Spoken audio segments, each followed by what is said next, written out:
Assalamu alaikum and very good morning to all of you. On behalf of Sharjah Research Technology Innovation Park, I would like to extend a warm welcome to the park. This sessions that we are conducting or hosting is to bring like-minded professionals from the similar industry. And particularly, the sustainability is one of the key goals of the UAE nation for achieving towards net zero emissions in the future. We have been hosting this AI sustainability theme topic, focusing on various industry sectors. Last event, it was more on oil and gas. This particular event is on building an infrastructure. Before we start about the topic or the theme that we have today is leveraging AI to accelerate the journey to net zero, I would like to show you a video, a very short video about the park, about who we are and what we do. In terms of the park, if you have any queries, my colleagues, Naz and I think Zitin and Noura are here to help you out. Now I'd like to play the video. Thank you. Sharjah Research Technology and Innovation Park. A dynamic ecosystem fostering unprecedented innovation. The embodiment of leadership and the realization of futuristic visions. A global launchpad for emerging technologies and startups. A pioneering platform for the growth and promotion of sustainable practices. A ground zero for cutting-edge robotic solutions. Equipped with top-tier innovation facilities. A playground for additive manufacturing and 3D printing to flourish.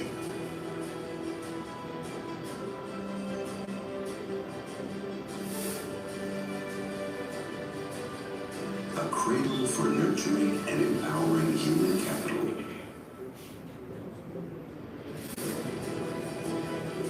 Fostering growth and knowledge in the younger generation.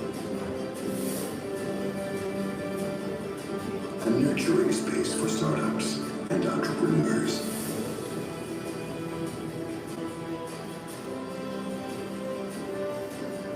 A hub promoting diversity and the advancement of women in technology.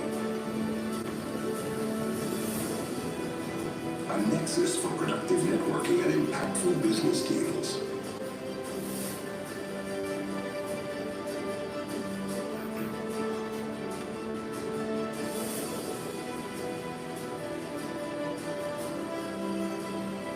SRTI Park. A fast lane for innovation where ideas gain momentum.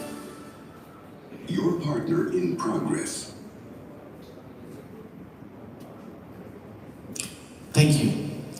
Now, AI technology is quite vast when it comes to implement on various sectors. AI is also a new technology which actually enhances the efficiency of any the desired output that we have into this market. And without any further delay, I would like to call upon today's keynote speaker, Mr. Yasser Ahmed, who is the Vice President of a company called Schneider Electric. If you are unfamiliar about the company, Schneider Electric is a public listed French headquartered with a global presence company worth of 36.9 billion euros. They are one of the top 5 companies pioneering into energy management and digital automation. Without any further delay, now I hand over to the mic, Mr. Yasser. Thank you so much. Am I audible or I need to use this? I think better with the mic? Okay, so better now? I would like first to thank SRTI Park for the great opportunity you are giving me today to stand before you and talk about one of the very important 2 topics of today's world. Before I do that, I would like to introduce you to a friend of mine, my daughter, Mariam. Mariam is 12 years old. She loves football. Football is a big part of her life. for some reason, I could not resist that because I do also love football. And she decided to be a goalkeeper. Mariam fell in love with sustainability the moment she studied sustainability at school. She has been told that her generation is the generation that will have to counter climate change. She is at the center of that. Her future is my present. One of the things that I have seen and witnessed Mariam doing recently is when she wanted to buy new gloves for her goalkeeping activities. What do you think she did to choose the gloves she needed for that? She went to ChatGPT and she asked ChatGPT to recommend a seller who manufactures sustainable gloves for her football. And ChatGPT had the answer. ChatGPT, you have heard this recommendation. I'm not promoting the company for sure, I don't work for them, but this is how Mariam was thinking. She's 12 years old. The first thing that she thought about to fulfill her enthusiasm around football and around sustainability is to go and consult AI.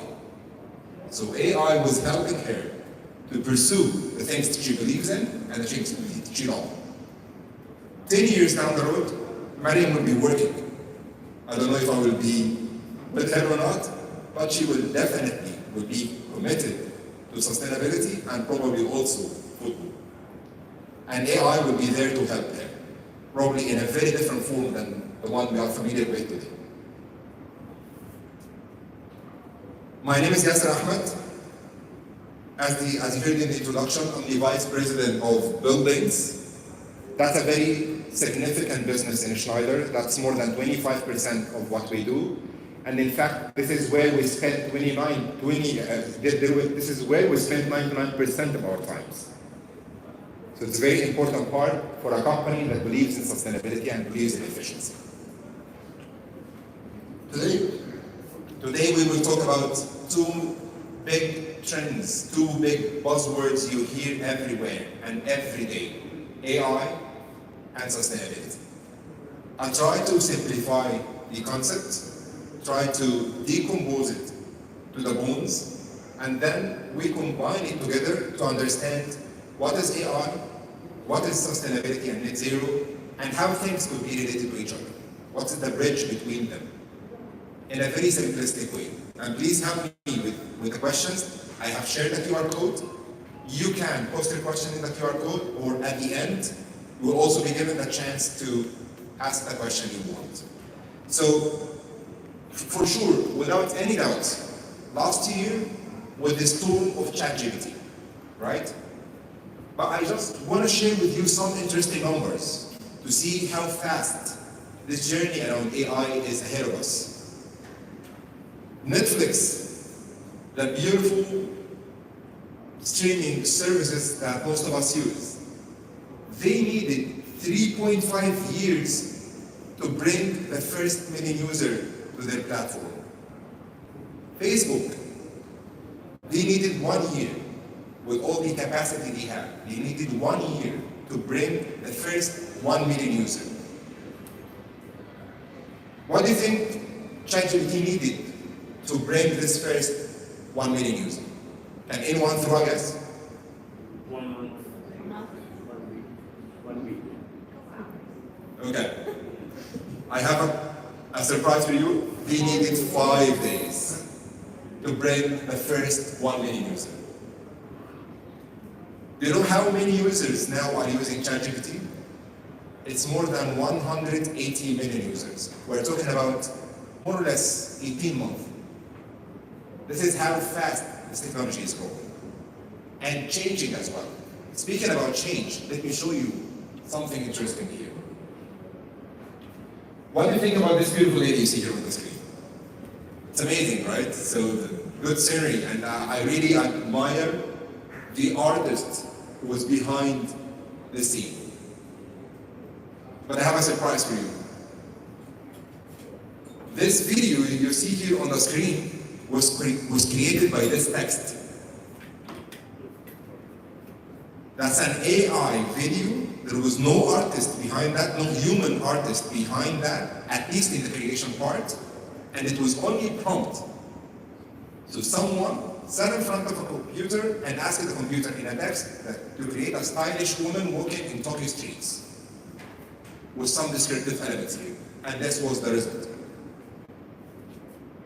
Again, that's the same company who created ChatGPT. That's 18 months after seeing ChatGPT coming to life. So this is the speed we're talking about. This is how fast this business is changing the world. So now the question is, with this speed, with this momentum, can AI solve the climate challenge? That's a big question. I can assure you there is no one scientifically proven evidence for one answer for this, but everyone agrees that AI will have a role to play. And then in the presentation I will share with you some examples. What are the things that people agree on that the climate change problem can be at least partially solved with AI. What I want also to share with you is what you see here on the screen. It's not a horror movie, it's a reality for some. And we lived it. I mean, I will come to this in a bit. So, to understand the concept of climate change, I want to bring it back to the basics. I want to share with you where the problem started and how it evolved to the situation where we are today, so that we see what we can do about it. Climate change is a problem that is made by men, by us, by humankind. What you see here on the screen is a trajectory of global warming. So the more we produce, you can see clearly that we lived more than 200 years without any increase on the temperature of Earth. Starting the 19th century, this curve started to emerge like that. The reason behind that is we were irresponsible on the way we consume, on the way we produce, on the way we use everything. We took Earth for granted. We wanted to produce more, we wanted to sell more, so that we wanted to consume whatever we ahead of us. This is what is causing this 4 to 6 degree of global warming. This 4 to 6 degree is the trajectory. If we keep doing what we're doing today, this is where Earth will be in 2100. And before that, we have the risk of extinction. So it's a matter of survival for mankind. We're not talking about some economic decline, we're not talking about something, although of course it's byproduct for that, but we are talking about a risk of extinction. So we are the future dinosaurs if we don't do something about that. So now you might think about, okay, so 4 to 6 degrees, is it really problematic to have this kind of global warming? I can assure you the answer is yes. However, there are things that are being done to revert this curve, to flatten the curve. We see a lot of commitments from governments, from businesses, from activists, to take this curve of global warming a little bit down. The orange line you see here on the screen is the line that simulates if we account all the commitments people are taking today and we put them into reality. So instead of growing this temperature rise from 4 to 6 degrees, we take it to a little bit 2.5 degrees. But is this enough? The answer is no. In 2015, we had one of the COP similar to the one that we have seen in Dubai in a little bit less than 2 years. In this COP, there has been a gathering between scientists and business activists to simulate what is the limit that we can keep the global warming at so that the Earth remain livable planet. And this limit is proven to be 1.5 degrees. We should limit the global warming a little bit below 2 degrees. So they decided that we put the mark of 1.5 degrees to be like the objective to reach. And this has to happen before 2050. After that, if we delay this, if we overshoot that, the Earth will be subject to a risk of extinction. So that's the significance of the problem ahead of us. So to achieve this 1.5 degree limit, there is a key mandate to limit our carbon emission. And I will share with you why carbon emission plays a role here. So just remember with me that this 1.5 degree before 2050 is very much linked to how much we produce in terms of carbon emission. But from today till 2050, we have milestones in between. We have 2030 when we need to set again and measure if we are effective and efficient in this trajectory or not. So if today we produce around 10 gigaton of carbon emission every year, we need to do 1/3 of that. We need to be 3 times faster in the way we reduce carbon emission, and I will share with you how. So that's how it all started. But now the question is, what is the cost of doing nothing? What if we don't do anything about that? What if we leave the earth to face its fate, to face its reality? Like I said at the beginning, it is extension and economic demolition. So even if we are talking about pure economics in a very pragmatic way, which I disagree with, even with that, economically speaking, we are at risk of losing all the resources. So a lot of events around us, between droughts, between flooding, between heat waves, between heavy rains, that put a lot at risk of losing everything we have.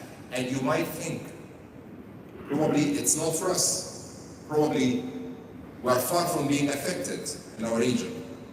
The unfortunate news is that I would like you to think again.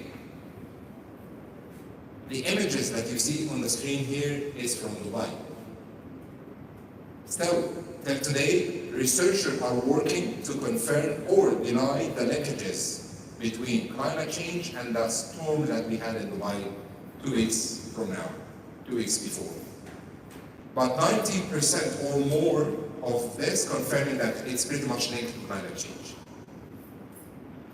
But let me tell you that even if it's not linked to climate change, this is how it looked like, and it was not a pleasant experience for any of us, right? And believe me, this is only a whisper, it's not a roar of how nature can tell us that climate change is a serious problem. It was only a few hours of rain. It can go much more wild than this. So, are we affected? Yes, but not only us. 3.6 of the 8 billion and a half living population here on Earth are subject to climate change. These 3.6 are all at risk. So villages, cities, countries in totality might disappear. For those who have friends in India, in the southern part, this part is very vulnerable. For those who are from Egypt like me, if you have friends in the northern part of Egypt, this part is very vulnerable to climate change. So it's really linked to every one of us. So there is no one is away from this risk. So I was talking in my presentation about the 1.5 degree, and there is a linkage between climate change and carbon emission. I will share with you now what are the linkages. The main reason of climate change, the main reason of global warming is the greenhouse gas emissions. When we burn something on Earth, either to travel or to manufacture or to use, we produce a combination of greenhouse gases. These greenhouse gases goes to the atmosphere. At a certain level of the atmosphere, it becomes like a shield around Earth, and this shield affects the transfer of heat in and from Earth. So, big part of the problem resides with this combination of greenhouse gases here. And when you look closely, what are the composition of these greenhouse gases? The majority of the problem, more than 75% of the problem is caused by the carbon dioxide, the CO2. Then if we dig deeper into this CO2, you will find that more than 80% of that is linked to energy. That's a very significant part. Energy is something that has been linked to our progress and development across the years. There is no progress, there is no development without energy. So if you want to produce more, if you want to have an economic growth, it is expected that we will consume more energy. Then you are raising the reason behind this problem. You see where's the dilemma? We want to grow, we want more energy, but meanwhile we cannot do that because we cannot pay the debt of carbon emission. And energy, the best way to look at it is to look at the supply and the demand. So what you see here on the left-hand side is how we produce energy. It has been more than 100 years where we were using energy and producing energy in a very, I would say, radical manner. We burn something, either coal or oil or gas. We take this heat, we use this heat to boil water, to produce steam, and this steam is running a turbine that generates electricity. Then we take this electricity, transfer it into bulk systems, transmission line that you see here across the streets, till we reach the household, the factories, or wherever we want to consume this electricity for transportation, for industrial usage, or for buildings. This is the equation of more than 75% of the carbon emission. The supply and the demand of energy. So, we can all agree that to a large extent, climate change problem is an energy problem. In USA, the Research Association claims that 60% of the energy we're using today is going to waste in a way or another. And this is a massive number. That's a big number. And also, in our own research, we have modeled a scenario where with the existing technology, that AI is part of it, we can go to zero at least for 70% of the existing carbon emission. So it's not a rosy sky, but at least we have some hope. And AI will increase this hope as we move forward, and this is what I will share with you.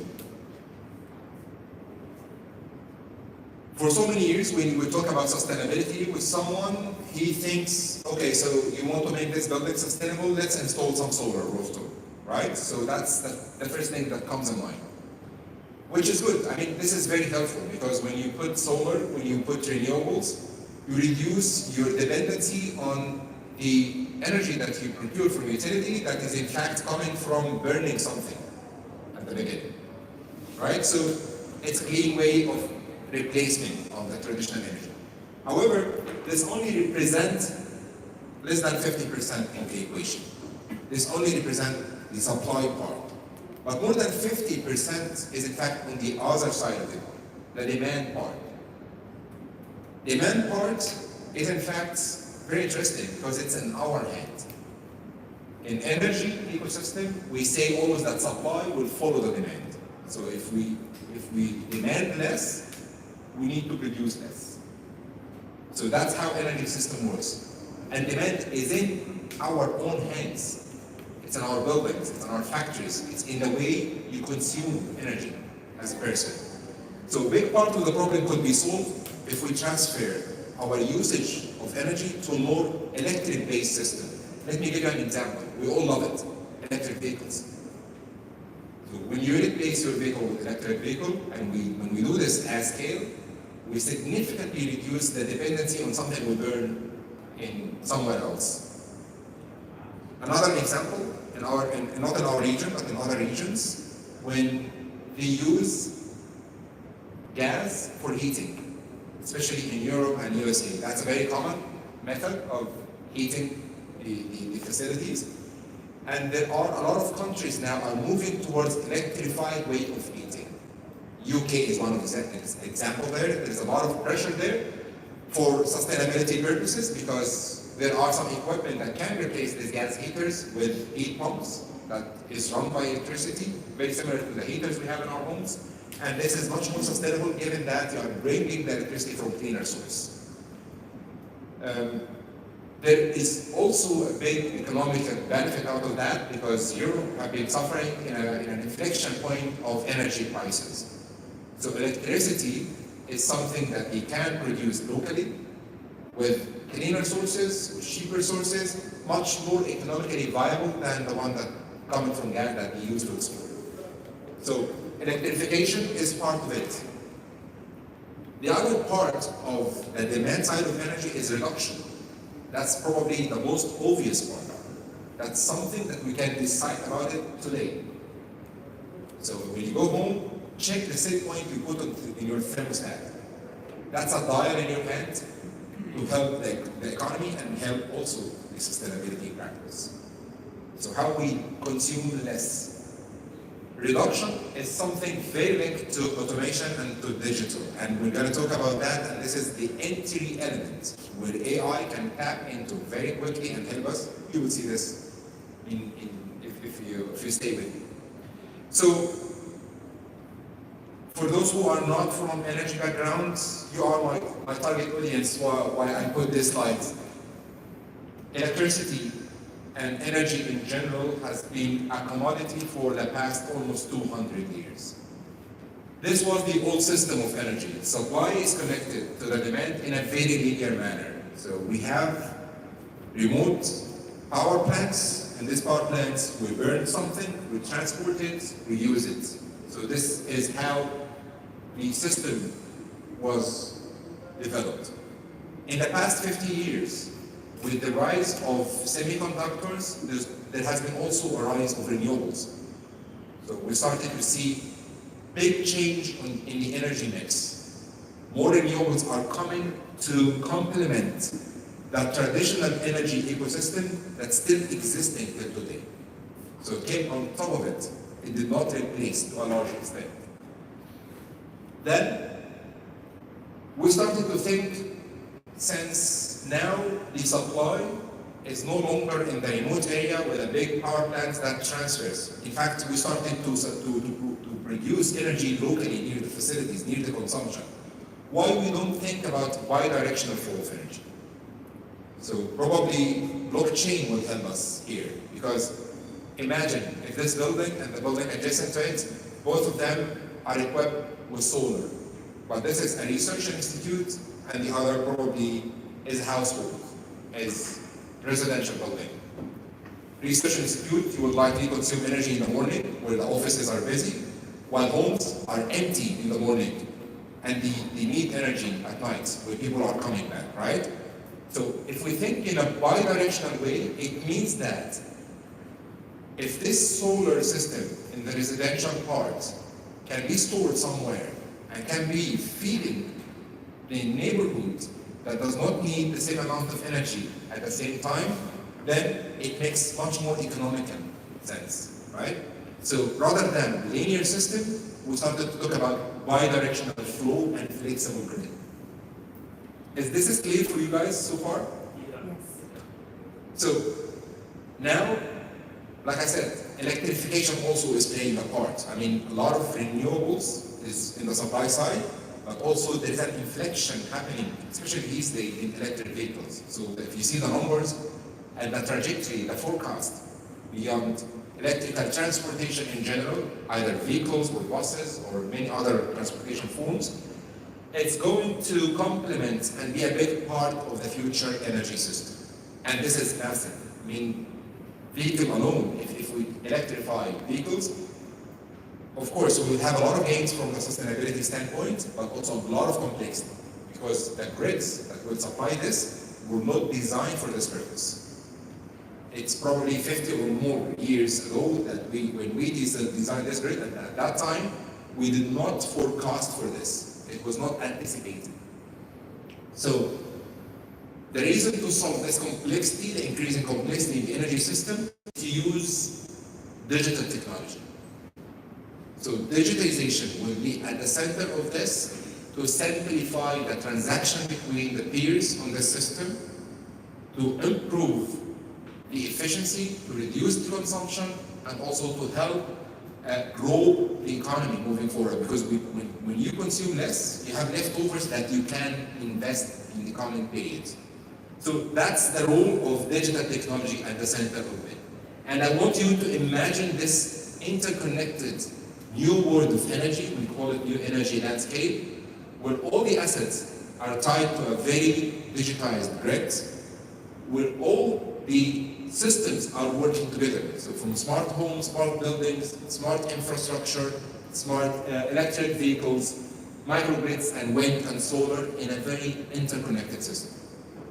So in such interconnected system that does not like, it's not as at all like what we have today, we will need more capabilities. AI will be there to optimize and empower us to take the right decision, to solve the problems that we could not solve ourselves. It's not because AI is smarter than us, it's because AI is a tool that can help us to be much more productive and efficient. And this is the way I would like to look at AI. It's not a replica that will replace human. It's something that we have been using since our even inception, where we are consistently using much more tools to help us in our lives. So that's the right way to look at AI. So it's not a superhuman capability.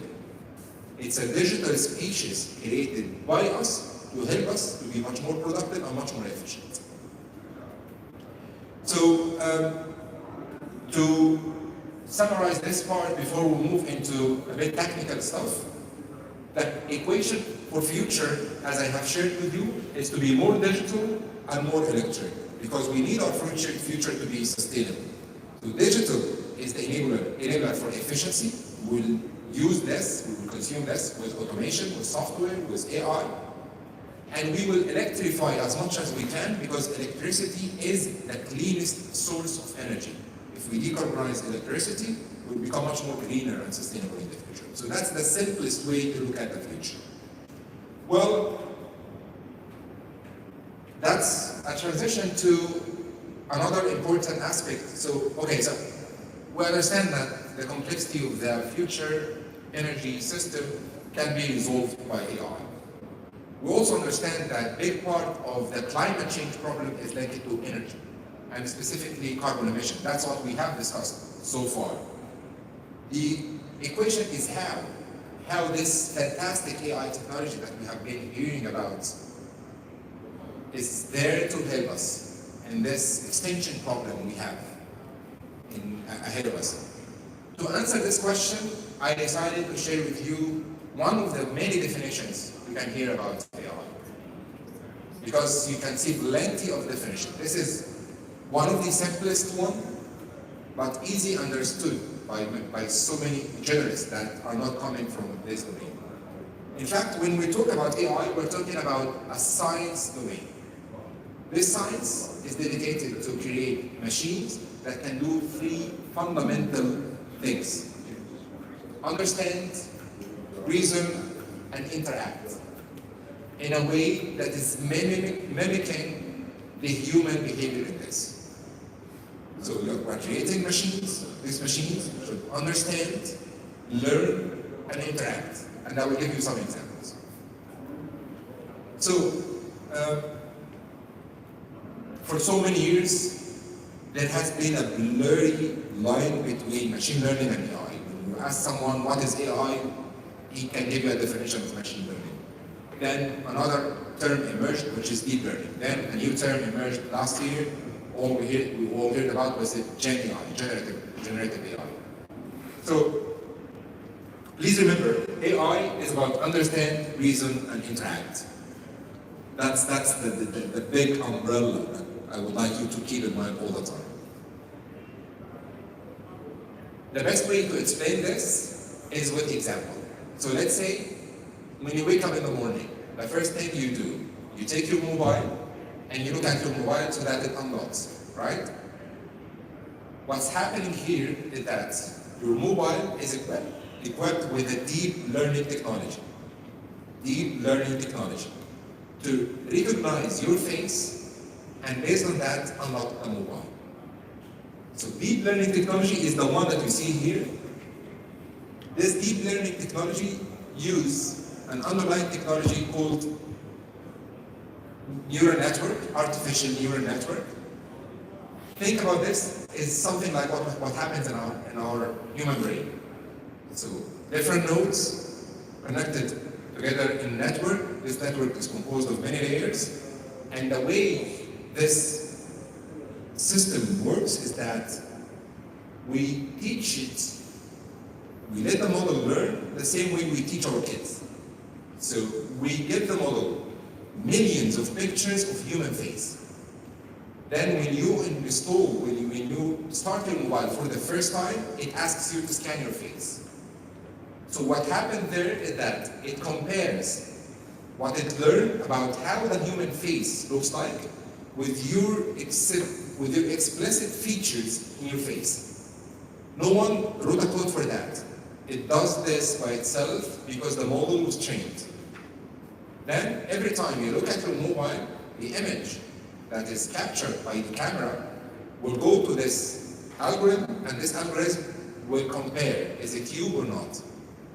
Again, it will not measure the dimension of your eye or your mouth, it will learn by practice. That's why sometimes when it's stuck, you do it again and you find it's getting better. Then you take your car. The first thing you do, you have an appointment, you want to see what is the best route to take. You open your Google Maps and you ask Google Maps to recommend the route for your destination. That's a typical example of, in a simplified manner, machine learning. Because what happens here is that Google takes aggregated amount of data from you and from the other passengers on the street. It analyzes this big amount of data and gives you a recommendation. It did not measure step by step. What happened is that we fed the model with a big set of data and asked the model to predict based on the pattern that we can recognize. This is how machine learning works. Okay? Then you wanted to prepare for a project. You open ChatGPT and ask ChatGPT in human language to help you. So you text, please, I want you to do 1, 2, 3, as if you're talking to someone. What happens here is that ChatGPT and the similar technology is fed with massive amount of human language. We call this large language model. So just imagine if we take all the English language on the internet and we feed it to this model and we ask the model to understand the grammar, to understand the composition, to understand even the underlying feelings behind the way we talk, the way we express ourselves. Then eventually you can ask the same model to interact with you, remember the word interact, in a very similar manner. This is the link between generative AI and large language model. This is the center of a technology like ChatGPT. And the list goes on. For example, if you are using Spotify to listen to your music, and you ask, you started, let's say, Mariah Carey song. How this model will work to bring to you the following song to be Madonna, not Lady Gaga. Because it understands your own pattern, your own preference, your own choice. Same way when you go to Amazon, you want to buy something. Just by typing the first few letters, I can guarantee you 90% of the time, it will complete the word of the product you are looking for. Because it can analyze with a big set of your own data, your very own data, your behavior. So it can recommend something to you. That's a machine learning algorithm running behind that. Siri or Alexa, when you go home and you ask Siri to open the light. This is a way of interaction that uses what we call NLP, natural language processing. You speak, the machine in the other end will recognize what you're saying, will translate that into word, will reason this word and understand what's the context, what exactly you're asking it to do, and then it will interact with you. That's a deep learning type of word. The key important element here is that I would like you to think of these layers as hierarchy. So the big umbrella is AI, that's the science domain. Then a subset of this is machine learning. A subset of machine learning is deep learning. Then there is an emerging subset under deep learning, which is between generative AI, discriminative AI, and large language model. That's the best way to understand this. So one of the key important elements here is that I gave you examples of our daily life, right? So this means that AI exists. We're not talking about something in the future. Probably in the future we'll have different forms. We're still in the narrow era of AI. People started to talk about what will be called AGI, artificial general intelligence. This is a theoretical term and broader term. No one knows how it will look like so far, at least with scientifically proven research. But there is an evolution, and this evolution is happening very fast. Okay? I cannot leave this topic without underlining one important element here. It's important to think about ethics behind that. Because when we talk about AI, the foundation of this, as we will see, is data, right? So your AI models will be as good as the data you feed it with.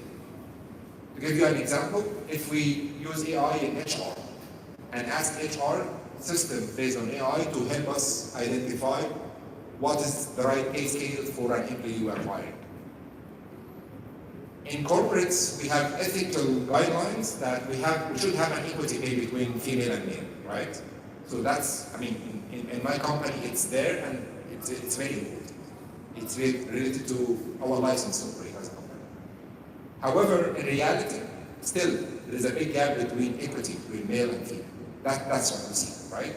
So, one of the AI models, and this is a real case, was fed with this pay scale between male and female. And we asked it, the AI model, to recommend what is the right and adjusted pay scale for an employee to be hired. She was a female. And the recommendation came 45% below the average equivalent male. This is not because AI did not behave well, it's because we fed the model with unethical data that did not consider the ethical element when we were training the model. So it's very important, and this is a lot of research going into this field, how to make AI ethical. Okay? So, I mentioned data. In all what you have seen when I was describing AI, the foundation of this is data. And we are not short in data. We are short in the usage of data. Every one of us, in your daily life, you produce enormous amount of data. And one of the very important practices of this data is your social media, right? So with what you search, with what you scroll, with what you like, these companies are very smart to analyze your own data and use it in their best interest and also to bring convenience, to be very honest. So in the energy world, we need to make the same shift. Building like the building where we are today, I can guarantee it has a flooding amount of data. And I can also guarantee a big part of it is not utilized to the maximum potential. So the question for us, how we use data to foster better AI. We need big data, we need better data. And as the data grows, as the AI demand is growing, we will see a lot of demand on data centers. That's, I mean, the home for big data. This is where, at the end, our data will reside. So this data center assets is very interesting also because, I mean, in our country, here in UAE, there is a lot of investment that's going into data centers. So you see players like Microsoft, like Google, even more from TIWA, and many players in this domain are investing to build local data centers here. These assets are very heavy assets because they need a lot of cooling capacity, they need a lot of energy. So there will be a very quick increase in demand of energy only because of data center. And for good reasons. I mean, just look at the number on the right. A simple query on Google search would be 1/10 in terms of energy consumption compared to a request you type on ChatGPT. So the more we use advanced AI technology, the more energy we need. Okay? So that's how also the increase of data and the increase of AI will trigger more demand on energy. That's the other way, if you look at that's the other side of the mirror. If you look at it. So there are three areas that AI can intersect with climate change, with sustainability to be very specific. And it's all around energy, because energy was a significant part that I shared with you. The first potential ahead of us is to be efficient.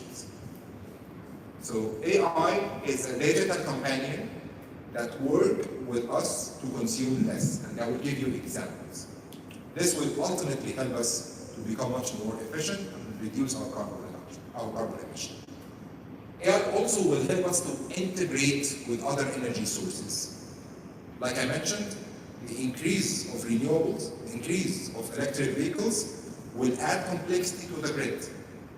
So to solve this complexity, we need supercomputing powers that's available in AI to dismantle this complexity for us. The third element is to be smarter on the way we procure energy. This is a bit of, I would say, mid-term example in our region, but I will prove it in a nutshell. Let me start by the first one, how we use AI to reduce consumption.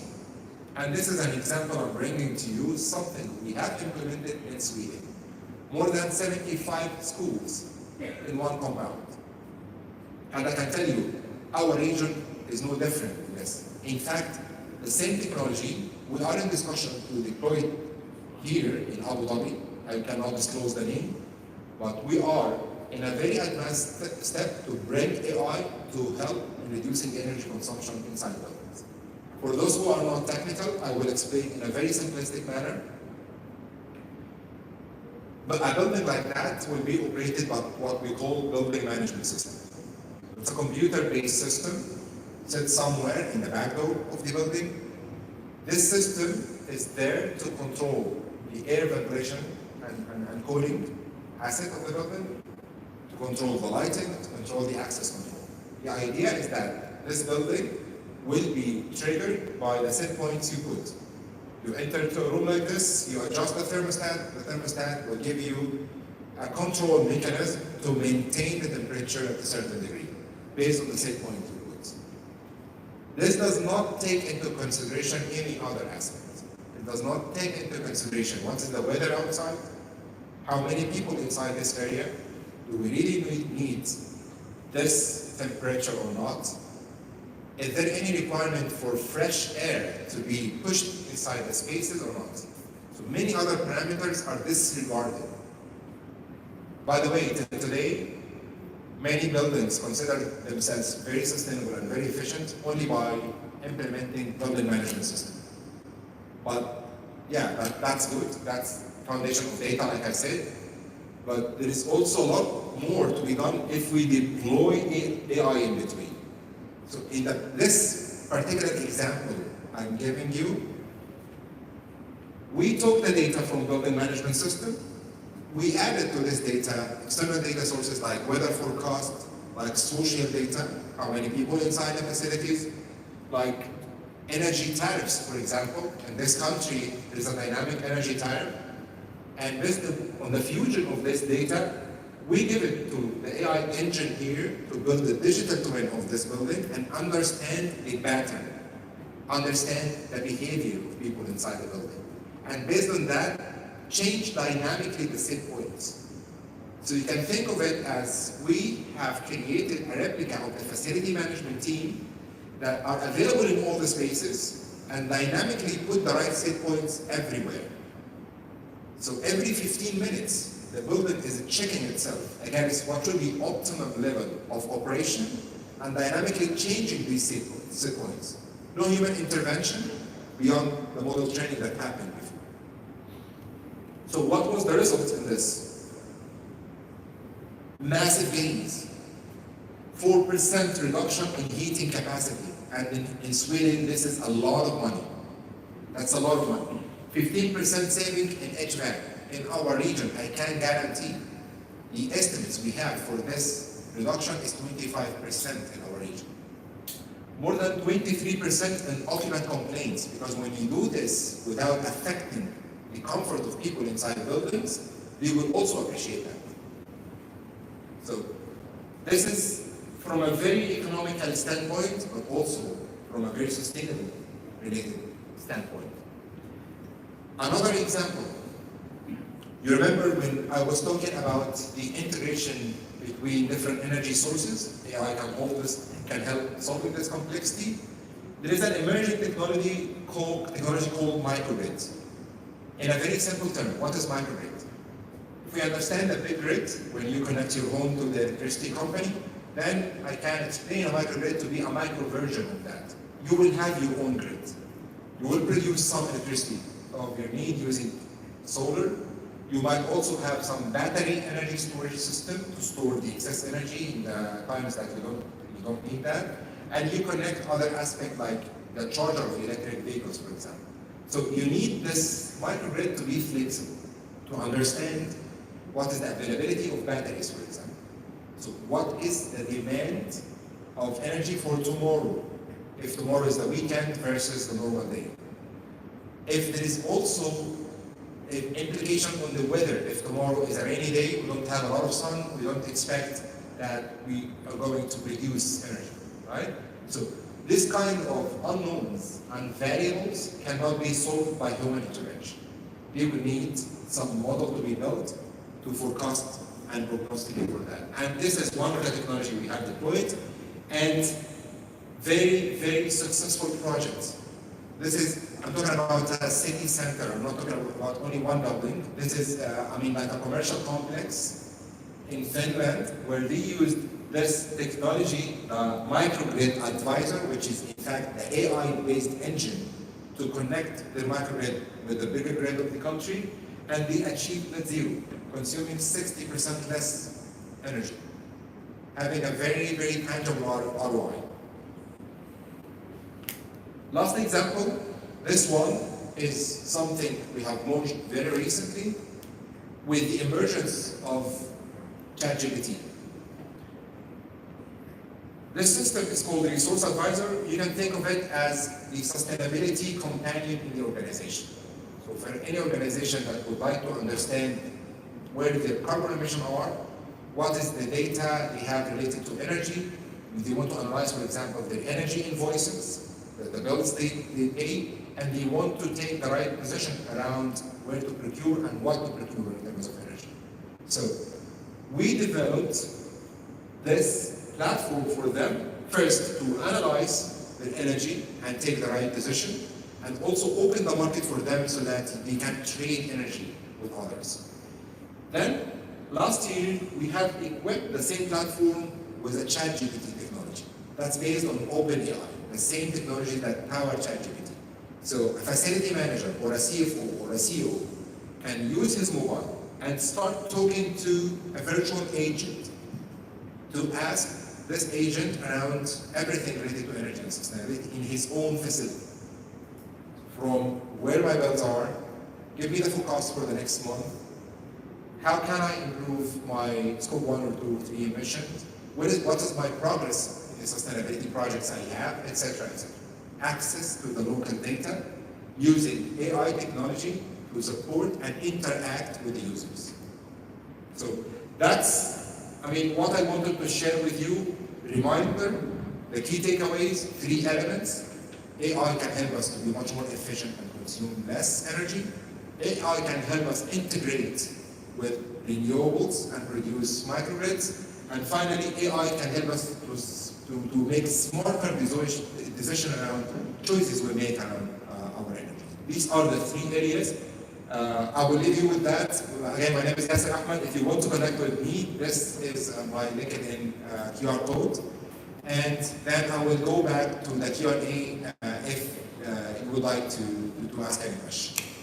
Thank you so much.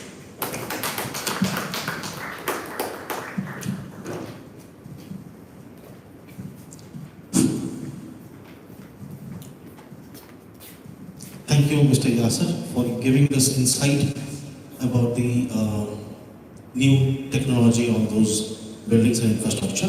Further to this, any questions that you would like to ask, please raise your hand. I will pass on the mics. Any doubts? Thank you, Hakim.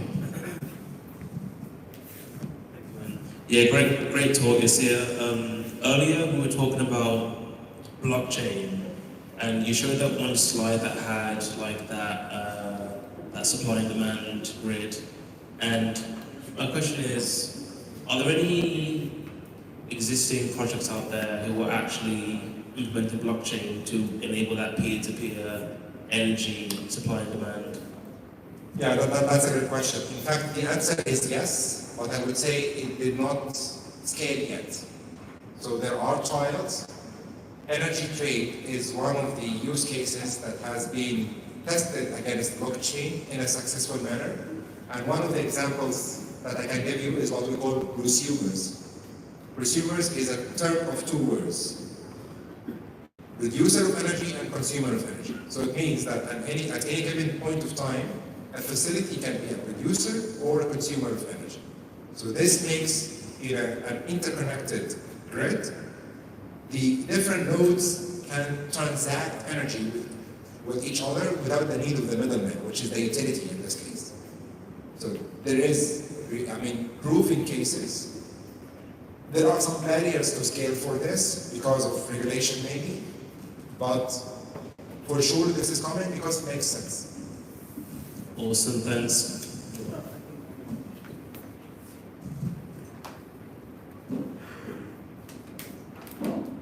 I will read also the questions you guys on the screen.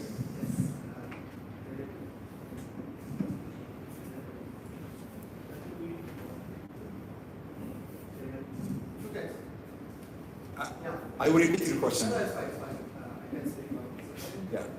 Thank you very much for the presentation. Thank you. I actually have one comment and one question. Please. So, to be completely frank, the question of global warming, there is a lot of hypocrisy. Yeah. For more than 250 years, part of the world, like the white man, has been abusing the resources, right? Agreed. Starting from the Industrial Revolution until today. Yeah. And then suddenly it became global warming, not local warming. Yeah. And today, 80%, 70 to 80% of the emissions are caused by three countries. Yes. 4 countries, right? Yes. India, China, the US, a couple of European countries. Yeah. And in addition to that, we are in a region of roughly 50 million people. It's less than a village in India. Okay. So my question is, why are we globalizing the issue and making 3-4 countries problem an international problem? And what are the things that can be done locally to protect ourselves? Yeah. Because we should not be talking about our energy security. We are countries with oil and gas. We are countries with knowledge in those area. We are a country of energy that is fossil. Yeah. We shouldn't be paying for anyone else. Our consumption today in Middle East and especially in Africa, I'm from Algeria, so especially in Africa is 7-8x less than anyone else. And yet, now it has become global, right? Yeah. So is there anything that we can do locally using AI, deep learning, anything that can protect us from this? Because it is real, right? We suffer from the... I'll come to this, yeah. This is a bit the dilemma that we have at our regions as well. Thank you very much. What's your name? Bilal. Bilal. Thank you, Bilal. This is, in fact, a great question. I just came back from Qatar. I was attending part of my executive MBA. And one of the instructors there, she was a French lady, an amazing French lady. She's a sustainability activist. I mean, one of the things that she described herself with that I'm not French, I'm a global citizen. Okay? We had the same debate. So my question was for her, and it was a provoking question. It was not that because I believe in what I have asked her, but one of the questions we had there is that why you are paying the debt of someone else? Right? So because it makes sense. I mean, we did not cause the problem. You and me did not cause the problem. Although when the wave hits, we are impacted. It's more philosophical answer than technical answer. Because honestly, rather than measuring from which side you sit today, it makes more logical sense when you think about what is the impact you as an individual could be, right? The problem is global.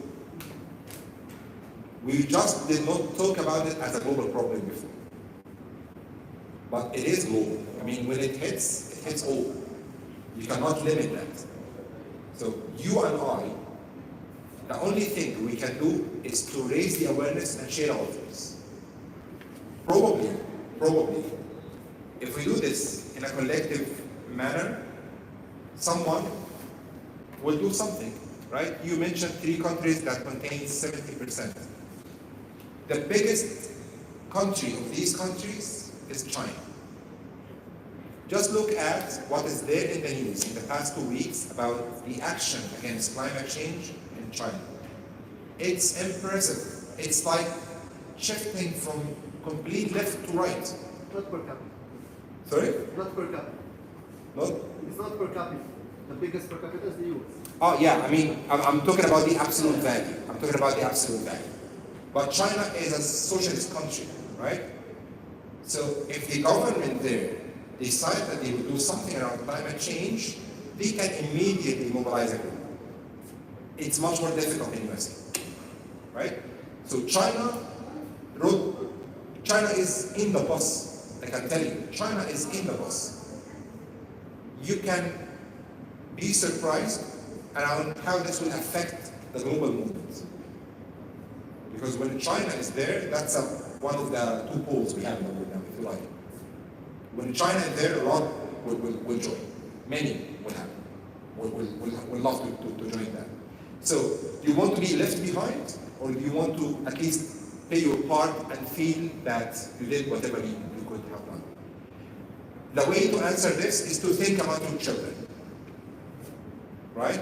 So, I don't know if you are like me, I have 3 children.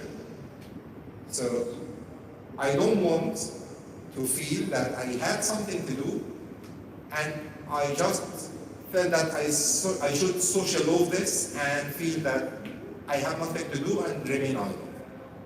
So I want to have my contribution, I want to do my part. That's my personal position. Can I just have a follow-up? I don't Please. want to No, please. The idea that there is no neglect that global warming is here. Right? Yeah. But we just might differ on the answer. Maybe, since we are talking about innovation, we are at the edge of innovation. Maybe the answer is, let's build cities under Earth. And this will cost $500 billion. And since today, here in the region, we can afford it, right? And it's going to be a local answer. Why don't we do that, right? So why are we thinking always that we need to work globally, right? We did not cause the issue. We don't have a weight on the answer, even if we want to do something, even if we cease to do any activity. When you say we, you mean you and I, in countries, in our countries? Me. Okay. Even Eastern Africa. Okay. If we stop to exist today and there's no specific activity, it's 5% decrease, right? 5-10% maximum. So this is not even half of what other countries are doing. So why not the answer is, let's think about a solution that will allow us to survive, which might be a solution that is not applicable worldwide, but today we have wealth, the Industrial Revolution gave economical wealth, hospitals, factories, education to some countries, right? Yeah. So now we have advantage. We can use this advantage, and the strategy that we have taken is no. Now we cannot think about something locally. It is a global problem. So why don't we go into this And create our own solution, let's say. I mean, applying AI, applying eco-building, part of what China has to offer. Let's build a building that's specifically designed for here, for the people of here. Yeah. That can reach 100 million in 200 years. And this might be our solution, right? well, I'm not against that. There are trials, local trials. I mean, when you look at a country like UAE, for example, and UAE hosting COP28, and in COP28, the announcement of the loss and damage fund is happening. I can tell you, behind the scenes, there was a lot of pressure from the UAE government for people to commit to that. Because it's against the will of the white man, right? You are asking the white man to pay his debt. So that's part of the local solution, right? But to your point, we cannot think in a vacuum. Because if I use your words, the wealth that we generate is coming from not an inter-trade, it's coming from a global trade, right? So we cannot do that in a bubble. We have to be part of the system. The question that you have, and which is a fair point, is that what is the effect we can make on something we represent minority of it? That's the real problem. Creating local solution is not a bad thing, it's always a good thing. Because by that, we will have the chance to even lead by example. But what I believe in as well is that this global problem will need global act. We have all together, it's not a one-man sport. Because if it's as weak as the weakest part of the chain. So that's how I see it. Yeah. Any other question? Thank you. Thank you for the great presentation. So these are the two my questions. But before that, maybe we can chat offline or something. But his statement on doing just local part or not the global problem that we are part of just broke my heart. Yeah. Anyway, we can do the solution locally, and then we can implement to maybe a different region and help them. Yeah, I just want to stop here. One of the local companies here is doing a lot of research, two companies together, the G42 in Abu Dhabi with Tabreed. Tabreed is a company specialized in cooling, right? It's a very region-sensitive topic. Cooling here is one of the biggest demand. There are early insights from a research and industrial trial between G42 and Tabreed to use geothermal technology in cooling. If this is successful and if this is scalable, I can guarantee this will go global.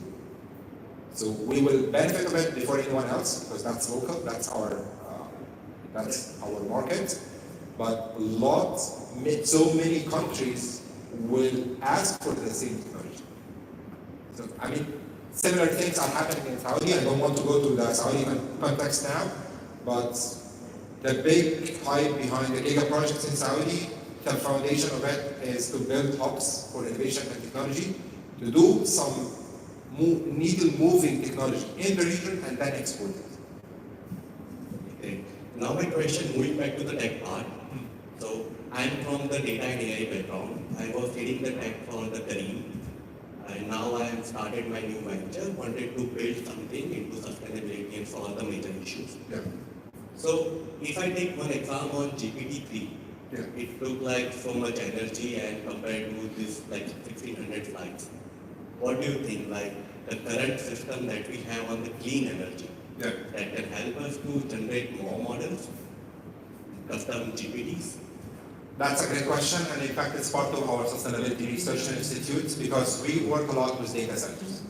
So at the end, this will somehow be treated in one of the servers owned by Microsoft or OpenAI or those players, right? So we solve this problem from the source. We make the data center green and efficient. Green in a way that it uses geothermal, it uses solar, it uses whatever available green technology, and our rack system, our PUE BOE and BEUs, are very efficient so that it distributes the energy uniformly across all the loads and reduces the demand on extra cooling capacity. So we address from the source and listen, both the demand and the supply. Amazing, amazing. And the second question on you mentioned about the Copilot. Right? Yeah. Even nowadays, to writing a code, we are using the Copilot. Yes. So, what are the results you have seen in the energy sector? So, if tomorrow, if I build any Copilot, which can help to get the answers, support them, what would be the adoption and so far the feedback from your customers? This would bring me back to my daughter, Mariam. Like I said, 10 years Mariam will be in the market, right? She will be working like most of our children. What do you think their first go-to solution when they have a challenging answer? So let's say if Mariam is a doctor and she would like to analyze X-ray. We have already AI engine for X-ray using deep learning to find the patterns that human eye cannot find. Even as an experienced doctor, you will miss. This use case is very replicable across almost all industries. So AI will help us be much more efficient and productive. That's the ultimate essence of it. So in energy, this is also applicable. So virtual facility manager sitting beside you, your digital companion is purely based on AI. You can ask it, or him, or her, whatever you want to call it. Very challenging question, and using its computation power, using the training and modeling, you can get the answer. However, this answer, the answer I gave to you, is based on the assumption that we see today, which can drastically change in the future. Thank you. Any more questions? Yeah, please. Thank you so much for the presentation. I learned a lot. I just had a question about how, I guess, in the building scenario where you're familiar with and where Schneider's working in, but also in larger, specifically scene. How can AI and all the technologies that you mentioned help, I guess, nudge people to change their or shift their behavior towards more, environmentally friendly choices or habits? Yeah. For example, in the building right now, of course, when you leave a room, if I don't want to turn on the lights, you can have all the technology to sensors and see, okay, no one's in the room, you turn off the lights. Yeah. And it saves the energy, right? Yes. But so is that the way forward? Like we just allow people to do whatever that they want to do, or convenient, or easy, or comfortable, and change the technology to meet their demand? Yeah. Or is there a way we can also use all those technology to nudge people to change their behaviors somehow? That's another great question. Thank you for that. That's a personal opinion, what I will share with you. It's gonna be a stepwise approach, meaning that as this technology is developing, the penetration level in our life will get bigger. So at the beginning, we were using a very simplified form of AI. Let's take Facebook as an example. You post a post on Facebook, then you tag your friends, you tell them that this was a great memory we shared together, right? Then eventually, what happens today, when you put a picture for you and your friend on Facebook, Facebook recognizes that this picture probably belongs to your friend, and he voluntarily suggests that if you want to tag him, this is his name, you just click here and he will be tagged, he will receive the notification, and he will be notified that he is with you. To your point, I'm just using this metaphor to answer your point. This is an increasing penetration of the decision-making process, right? Eventually, you can ask the platform to tag the friends he recognizes and make it automatic process, right? Who knows? Probably in the future, he can suggest that it has been 6 months since you didn't meet Jenny or Fred or any one of your friends. It would be a good idea to go and meet them, right? So this penetration level is increasing for more efficiency and more productivity. In the energy, something very similar is happening. So by the way, the example you gave, it was not even in a need for an AI. To put a presence sensor in a space to detect if people are there or not, and based on that, to turn off the lights, this is a simple programming. But then we have AI to recognize the pattern of usage. So without putting the condition, we want the building to be smart and understand the behavior, the right behavior it should happen without us coding what is the right condition for this building. That's the shift between automation and AI. So we want the building, you remember, to understand and learn and react. So again, this penetration will keep escalating.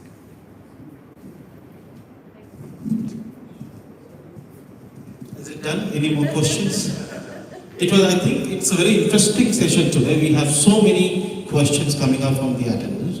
I believe it's such a vast subject or topic, or the technology that has come in the world, in this modern world. It's very difficult to take everything on one tech. Hence, we have been conducting these sessions every once in 15 days or a month's time. We are also having another event coming up on coming Tuesday. We would love if you can once again come and attend this thing. And without any much, I would like to thank you everyone who have got time from the busy schedule and came to the park for this session. And apart from that, I would like to thank Mr. Yasser. Thank you so much. And before we close, I promise everyone that I will answer that question. So very quickly. The second question was related to the co-pilot and energy. Yes. It was, the market reaction is quite very positive because everyone would like to see how this could be part of their daily job. So the trend is upwards and we're getting a lot of money out of it. I can tell you this. The second one is why Egypt and India? Because these are the countries that I have many friends in. So I have many friends from India and many friends from Egypt because I'm Egyptian. But there are hundreds of examples. There is a dynamic world map. I would suggest that you go and check online. There are villages and islands that will disappear. You can dial up different scenarios in this interactive map and see. Countries like Haiti, many islands, specifically islands, are very vulnerable to this. And the reason is that the heat wave will increase the level of oceans. So these oceans will flood these areas. Then there is another question related to COP28, and more than 120 countries committed to double the rate of energy efficiency. Yes, this was one of the commitments.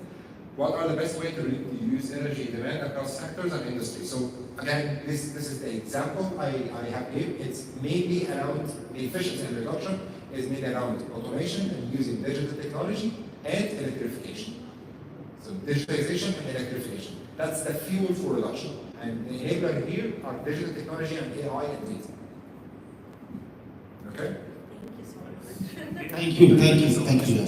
So I'd like to again thank everyone for attending physically, and for virtually who couldn't attend us. We are going on live streaming with YouTube. So hi to all the attendants out there, and thank you for watching us. Before any further delay, I'd like to call Arena. Thank you very much for again coming back all the down to Sharjah and giving us insight about this topic.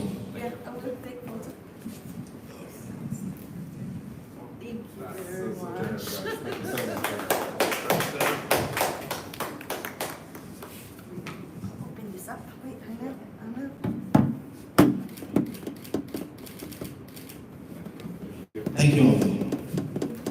Now we have coffee, water, anything out there, and also black tea. It's one of the famous teas in India. So thank you very much. We're closing this thing.